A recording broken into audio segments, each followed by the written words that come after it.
আসসালামু আলাইকুম। বহুল প্রতীক্ষার পর বাংলাদেশ পুলিশ কনস্টেবল পদে বিশাল নিয়োগ প্রকাশ হয়েছে। তো এখানে কিন্তু বাংলাদেশের সকল জেলার ছেলে এবং মেয়ে উভয় প্রার্থীরা কিন্তু এখানে আবেদন করতে পারবেন। তো এখানে আবেদন করার জন্য কি যোগ্যতা লাগবে এবং আবেদন কিভাবে করবেন এবং আবেদন শুরু কবে শেষ কবে সম্পূর্ণ প্রসেস দেখতে সাথে থাকুন। এবং আপনি যদি আমাদের ইউটিউব চ্যানেলের নতুন দর্শক হয়ে থাকেন, চ্যানেলটি সাবস্ক্রাইব করে সাথে রাখবেন। তো প্রথমে আপনারা দেখতে পাচ্ছেন বয়সের ক্ষেত্রে প্রার্থীর 18 থেকে 20 বছর পর্যন্ত কিন্তু এখানে আবেদন করা যাবে। যে সকল প্রার্থীর বয়স 31 মার্চ 2026 তারিখে 18 থেকে 20 বছরের ভিতরে তারা কিন্তু এখানে আবেদন করতে পারবে। তো এরপরে শিক্ষাগত যোগ্যতা, এসএসসি পাস করলে আপনি এসএস 2.5 উত্তীর্ণ হলে কিন্তু আপনারা আবেদন করতে পারবেন।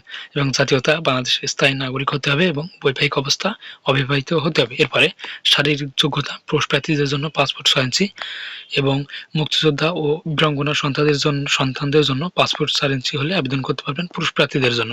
এরপরে নারী প্রার্থীদের জন্য পাসপোর্ট 4 ইঞ্চি এবং মুক্তিযোদ্ধা, শহীদ মুক্তিযোদ্ধা, বীরাঙ্গনা সন্তানদের জন্য পাসপোর্ট 2 ইঞ্চি। এরপরে বুকের মাপ, ক্ষুদ্র ও মেধা কোরা প্রার্থীদের জন্য 31 ইঞ্চি এবং সম্প্রসারিত অবস্থায় বুকের মাপ কিন্তু 33 ইঞ্চি হতে হবে। এবং একই শারীরিক যোগ্যতা কিন্তু মহিলা প্রার্থীদের জন্য, নারী প্রার্থীদের জন্য সেম। এরপরে ওজন, বয়স ও উচ্চতার সাথে অনুমোদিত পরিমাপের হতে হবে।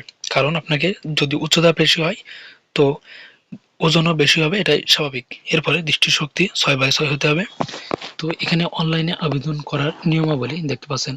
এই ওয়েবসাইটের মাধ্যমে আপনাকে আবেদন করতে হবে police.teletalk.com.bd। এই ওয়েবসাইটে কিন্তু আপনাকে আবেদন করতে হবে এবং আবেদন শুরু 5 মার্চ 2026 সকাল 10টা এবং আবেদন শেষ 31 মার্চ 2026 রাত 12টা পর্যন্ত কিন্তু এখানে আবেদন চলমান থাকবে। তো এখানে আবেদন করার জন্য কিন্তু সমস্ত প্রসেস দেওয়া আছে। আপনারা চাইলে এখান থেকে দেখে খুব সহজে কিন্তু আবেদন করে নিতে পারবেন। তো এখানে আবেদন করার জন্য কিন্তু আপনাকে 45 টাকা টেলিটক প্রিপেড সিমের মাধ্যমে কিন্তু আপনাকে মোবাইল নম্বর হতে 2টি SMS সেন্ড করতে হবে। টেলিটক প্রিপেড সিমের মাধ্যমে কিন্তু আপনাকে আবেদনটা সম্পূর্ণ করতে হবে। তো এই ছিল আজকের ভিডিও এবং এখানে মাঠ কত তারিখে সম্পূর্ণ হবে সমস্ত প্রসেস দেওয়া আছে। এগুলোর উপর ভিত্তি করে নতুন একটা ভিডিও আপনাদের সামনে তুলে ধরবো ইনশাল্লাহ।